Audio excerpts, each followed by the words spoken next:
lost and we have lost our fear of God. Are you with me today?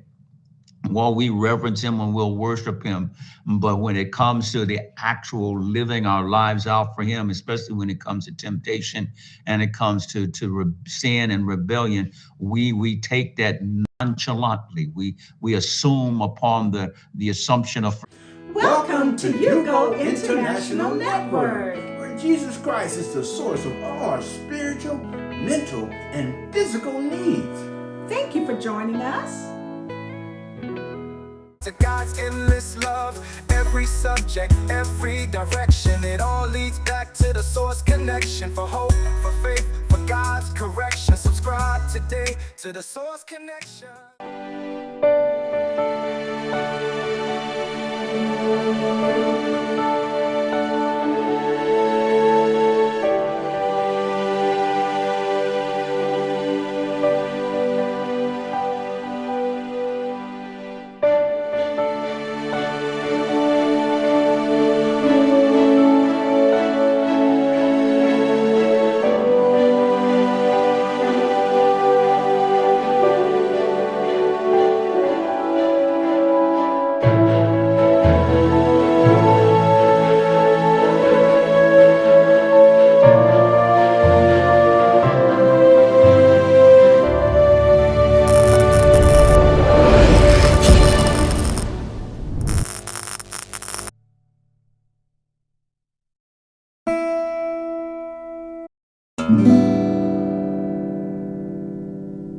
So let's get into our devotional thought for today, and it's found in 2 Corinthians chapter 7.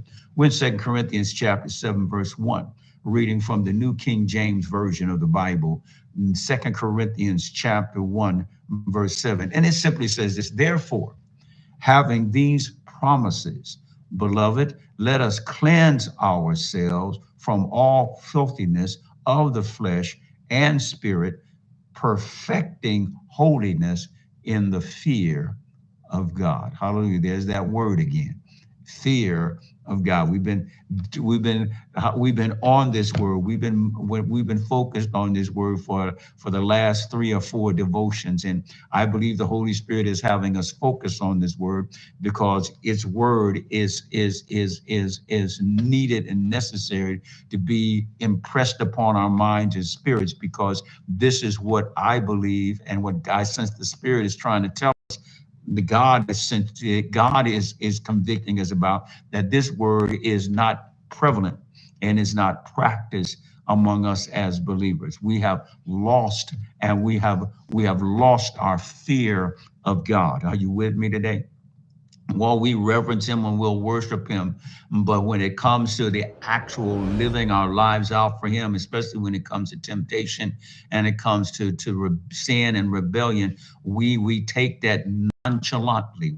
We assume upon the assumption of forgiveness that somehow it ain't no big deal, that what we do, God will forgive us. And there's no fear that hinders us. There's no fear that stops us. There's no fear that makes us second guess ourselves and say, wait a minute, I don't want to dishonor God, and I don't want to disrespect God, and I don't want to disregard God in this way.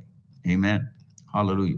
We even in the church are getting to the point where we are acting as if it was good for us and it feels good to us. We're going to do it regardless of what the word says, regardless of what scripture says, regardless of what we will call other religious people say, because when we are in rebellion, we tend to make our choices, we tend to put the word on other people rather than directly from God himself. And we tend to reinterpret things in the Bible to fit our circumstances by taking them out of context and applying them to our situation. And so there is really no fear of God. And I believe that's why the Holy Spirit is impressing upon us these first few days of the new year, especially as we're fasting and especially as we're believing God for new things and different things. I believe this is a year of blessing and prosperity for a lot of us, and that prosperity, not just financially, prosperity spiritually. And I believe God is deepening our relationship and deepening our intimacy with him in order that we might be more of who he's called us to be and experience more of what he has in store for us. And one of those things that deepen our intimacy, and one of those things that increases our closeness to him and increases our ability to reflect his character, is recognizing our fear of the Lord. Amen. And so therefore the word that and here before us is encouraging us in that. Paul is encouraging the Corinthian believers to focus on being diligent and being committed to becoming who God ordains them to be, based on the promises of God's word. And as we heed the promises, we operate in the promises by the fear, the reverence, respect, and the awe we have of God. The text begins by saying, therefore, having these promises. Whenever you see the word therefore, as I learned many years ago, you always want to ask the question, what is it there for? Amen.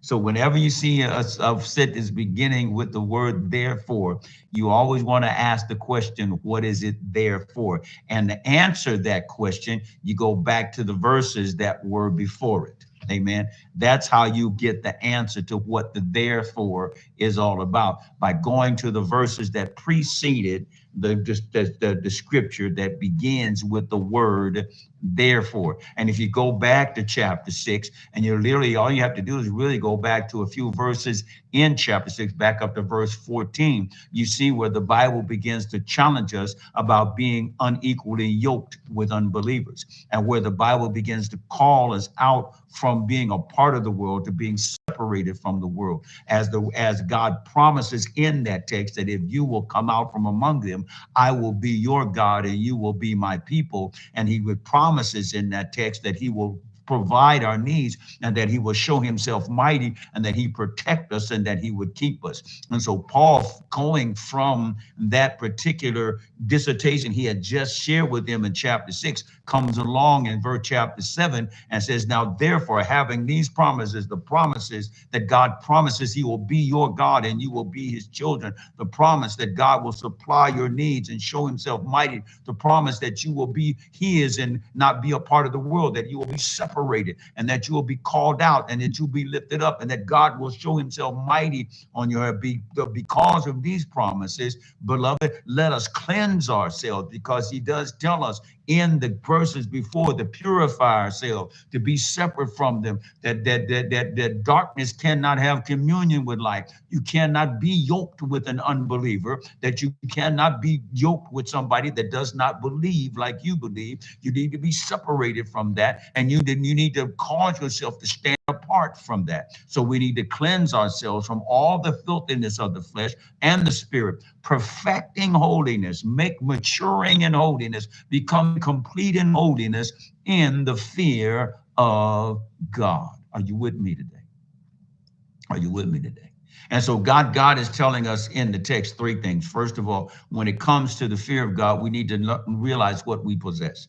We need to be focused on our possessions. That helps us respect God. That helps us reverence God. That helps us have the awe of God. It helps us walk in the fear of God when we recognize what we possess. And he says we possess promises. Amen. Having these promises, he's talking about we possess the promises that are mentioned in chapter 6 prior to this, and the promises that are mentioned throughout the scripture, throughout the Bible. You and I have over 2,000 promises listed in scripture from Genesis to Revelation that are directly to us and directly for us, that God wants to manifest in our lives. And because of this possession, it ought to cause us to operate in fear. It causes us to operate in reverence, respect, and awe of God, because we recognize that we do not deserve these promises. We recognize, if we're honest with ourselves, we're not worthy of these promises. But because of who God is, and because of the way he loves us, and because his desire to have relationship with us when we could not do it ourselves,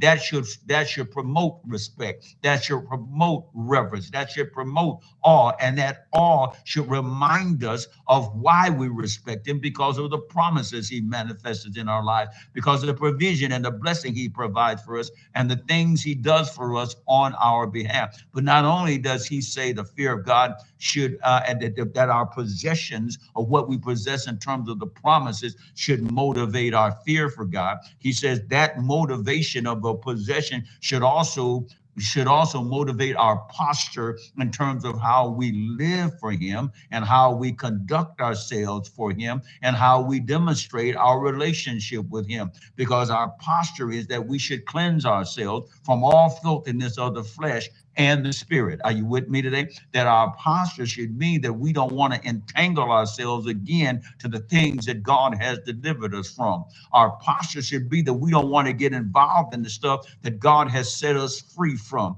We don't want to go back. We don't want to be involved. We don't want to wink at. We don't want to participate. We don't want to be in the same company with, or in the same venue with, or in the same place of that which had caused us separation from God. Now that we've been free from that and set free from that, we don't want to even have an inkling of that. We don't want to even have an idea of being associated with that. Are you with me today? And so therefore we want to make sure that our lives are pure and holy. And so our posture is that we want to operate in obedience to the possession that God has given us in the promise. Are you with me today? Because of these promises come most often with conditions of obedience. The reason I experience the promise is because I'm fulfilling the condition of obedience that caused the promise to be manifested in my life. Therefore, that's my posture. My posture is one of seeking to be pure and clean and holy before God. And the way that I'm pure and clean and holy before God is that I'm operating from a posture of obedience. I'm operating from a posture with a desire and a mindset and a mannerism that I'm going to obey God's word until I can reap the promises that God says I possess, because I am his and he is mine. Therefore, that posture leads to the practice.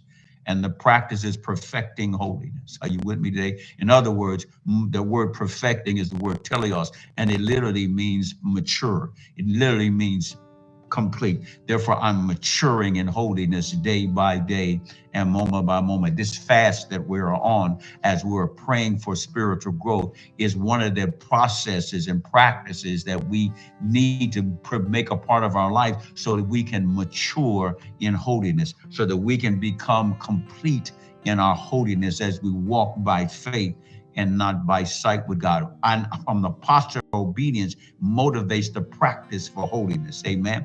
And the practice of holiness comes from obeying the word of God. Are you with me today? So my posture and my practice are hand in hand. I can't have the practice without the posture, and I can't have the posture without the practice. And it's the possession of the promises that motivates both. Amen.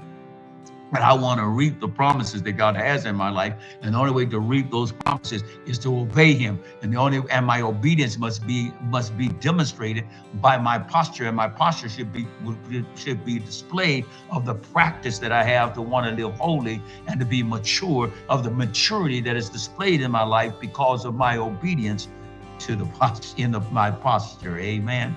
So God would want you and I to recognize that this fear that of God, it comes from recognizing what we have in him and who we are in him. Are you with me today? Because of what he's done for us, because of how he's delivered us, because of how he's set us free, because of how we are no longer what we used to be. We are being transformed and translated and changed day by day into who he has ordained for us to be. And as we continue to walk by faith and not by sight, I grow in my reverence of him. I grow in my respect of him. I grow in my awe of him. I grow in my recognition that he is God and there is none like him, and he is able to do exceedingly abundantly above all that we could ever ask or think. So, my beloved brothers and sisters, this morning, therefore, having these promises, amen, let us cleanse ourselves from all filthiness of the flesh and of the spirit. Let nothing hinder us from our flesh, but then also nothing cause our spirits to be removed from our obedience to God, perfecting, maturing in holiness in the fear of the Lord. Amen. Amen. Let's pray. Father, thank you for always reminding us of what we need and what we need to do to experience all that you have in store for us.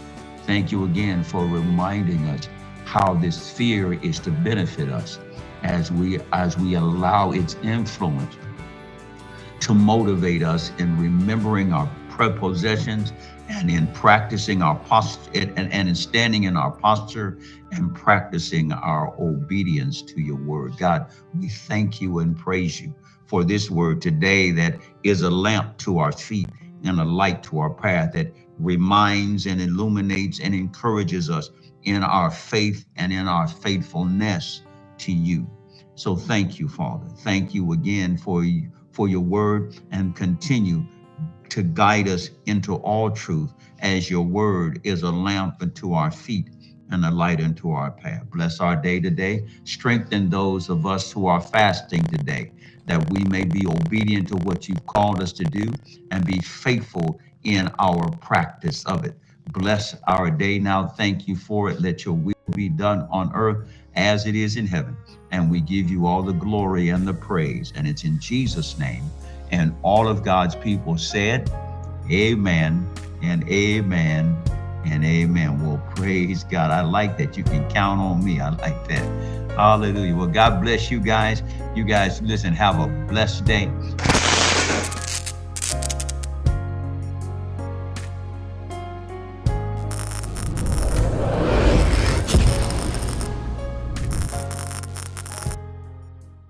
Until we meet again, Stay connected to the source.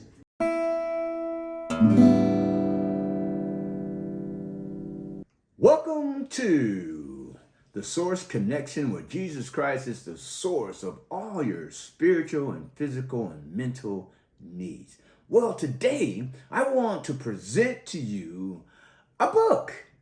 Yes, my book. Yes, I'm an author. And yes, my amazing wife is the co-author of Victorious Change. Yes, my wife Valerie helped me to write this book. My story became our story.